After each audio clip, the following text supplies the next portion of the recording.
పవిత్ర రెసిపీకి స్వాగతం. బాగున్నారండి? అందరూ బాగుండాలి, అందులో మా ఫ్యామిలీ కూడా ఉండాలి. ఇవాళ మంచి రెసిపీ చేసుకుందాం, రండి చూద్దాం. ఇదిగో మటన్ కర్రీ. ఇదిగో మటన్ తెచ్చారు, ఇది 1/2 కేజీ మటను. ఇందులో నానబెట్టిన శనగపప్పు మటన్ కర్రీ మటన్. ఈ కర్రీకి కావలసినవన్నీ చూపిస్తున్నాను చూడండి. ఉప్పు, కారం, పసుపు, అల్లం వెల్లుల్లి పేస్టు, కొబ్బరి జీడిపప్పు పేస్టు, 1 టమాటా, 2 ఉల్లిపాయలు, 3 పచ్చిమిరపకాయలు, కావలసినంత ఆయిల్ పోసుకుందామండి. ఇదిగో ఆయిలు. ఇదిగోండి ఫ్రెష్గా ఇప్పుడే నేను మసాలా పొడిని కొట్టుకున్నాను. నేను ఇంట్లో కొట్టుకుంటానని చెప్తుంటాను కదా మీకు. ఇదిగో ఫ్రెష్గా ఇప్పుడే కొట్టాను మసాలా పొడి. 1/2 కేజీ మటన్లో ఈ 1 స్పూన్ ఇలా ఫుల్గా వేసుకుంటే సరిపోద్దండి. సూపర్ టేస్ట్ ఉంటుంది ఈ పొడి ఈ కూరలో. ఇదంతా నేను ఇప్పుడు ఈ బాటిల్ కడిగి పెట్టుకున్నాను, ఇందులో వేసేసుకుంటాను. ఒకేసారి ఈ గరం మసాలా పొడిని కొట్టేసుకుని ఫ్రెష్ అల్లం వెల్లుల్లి పేస్ట్ మనం వేసుకుంటే ఏ కర్రీలన్నా వేసుకోవచ్చు, సూపర్గా ఉంటుంది. ఈ మసాలా పొడి వీడియో కూడా నేను నా ఛానల్లో పెట్టాను చూడండి. కూర ఇప్పుడు వేసుకుందాం రండి. పొయ్యి మీద వెలిగించి కుక్కర్ పెట్టాను. ఇందులో మనకు కావాల్సిన ఆయిల్ పోద్దాము. కూరకు కావాల్సిన ఆయిల్ పోతున్నాను.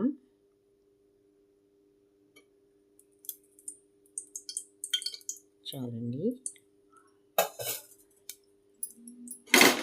ఆయిల్ కాగేదాకా ఉంచి ఇందులో మనం ఉల్లిపాయలు,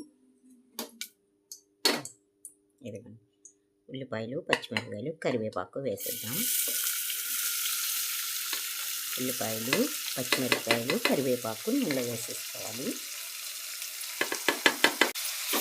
బాగా వేగాలి. ఉల్లిపాయలు, పచ్చిమిరపకాయలు, కరివేపాకు బాగా వేగిపోవాలి. ఉల్లిపాయలు బాగా వేగుతున్నాయి కదా, ఇప్పుడు ఉప్పు వేద్దాం. ఇందులో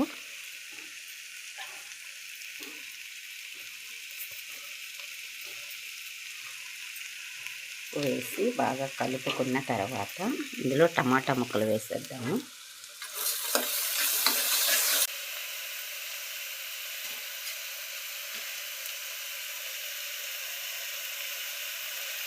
టమాటా ముక్కలు వేసేద్దాము. టమాటా ముక్కలు, ఉల్లిపాయ ముక్కలు బాగా మగ్గిన తర్వాత మటన్ వేసేద్దాం.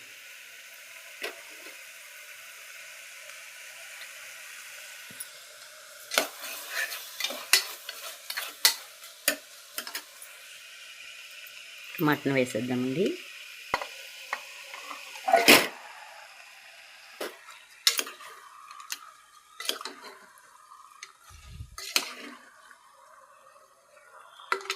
కలుపుకుని కాసేపు మూత పెట్టేద్దాం. మూత చూద్దామండి. మూత చూసారా, బాగా వేగుతుంది. మనం ఇందులో ఈ స్టేజ్లో ఇప్పుడు అల్లం వెల్లుల్లి పేస్ట్ వేద్దాం. అల్లం వెల్లుల్లి పేస్ట్ వేసేస్తాం.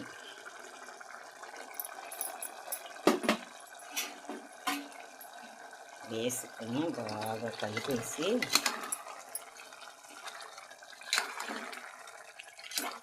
అన్నీ బాగా మ్యాష్ అయిపోయినాయి. టమాటా ముక్కలు అన్నీ అల్లం వెల్లుల్లి పేస్ట్ కూడా వేసేసి అల్లం వెల్లుల్లి పేస్ట్ వేసాం కదండి. ఇప్పుడు కొబ్బరి జీడిపప్పు పేస్ట్ వేసేద్దాం. కొబ్బరి జీడిపప్పు పేస్ట్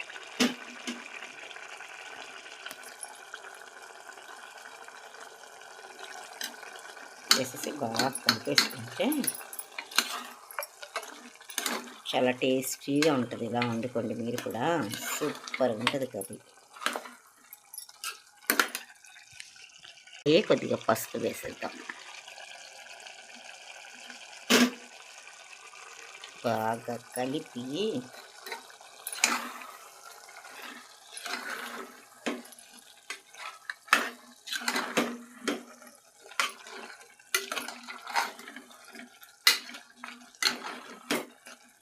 కారం వేద్దాం.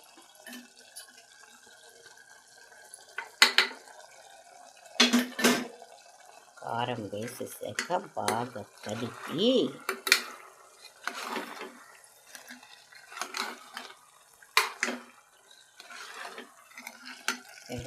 బాగా కలిపిన తర్వాత ఇప్పుడు మనం ఇంట్లో తయారు చేసుకున్న గరం మసాలా పొడి అరకిలోకి 1 స్పూన్ చాలండి. అరకిలో మాంసానికి. ఇప్పుడు ఇది బాగా కలిపేసుకుని ఉడకబెట్టుకున్నాం కదా, శనగపప్పు 1 అరగంట నానబెట్టుకుని ఒక 3 విజిల్స్ వేసి పక్కన పెట్టాను ఆ శనగపప్పు. ఇదిగో చక్కగా విజిల్స్ వేసేసి ఉడకబెట్టిన శనగపప్పు కూడా వేసేద్దాం. వేసేసుకుని బాగా కలిపేసి వాటర్ పోసి ఒక 4 విజిల్స్ వేసుకుందాం. విజిల్స్ వేసి దింపేసాక మీకు చూపిస్తాను మటను శనగపప్పు కర్రీ ఎంత టేస్టీగా ఎంత బాగుంటుందో తెలుసా. ఒకసారి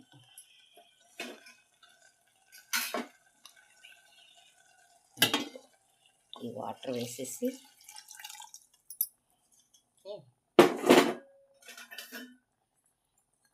బాగా కలుపుకొని ఇప్పుడు విజిల్ పెట్టాము. మూత కుక్కర్ మూత పెట్టేసుకుని ఒక 4-5 విజిల్స్ వేసేసుకుంటే మటన్ శనగపప్పు కర్రీ సూపర్గా ఉంటుంది. Tasty tasty.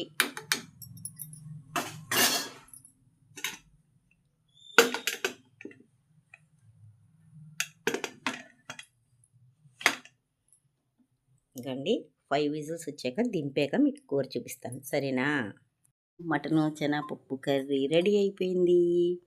బాగుందండి, సూపర్గా ఉంటుంది. ఇదిగో చూసారా, మటను శనగపప్పు కూర సూపర్గా ఉంటుంది.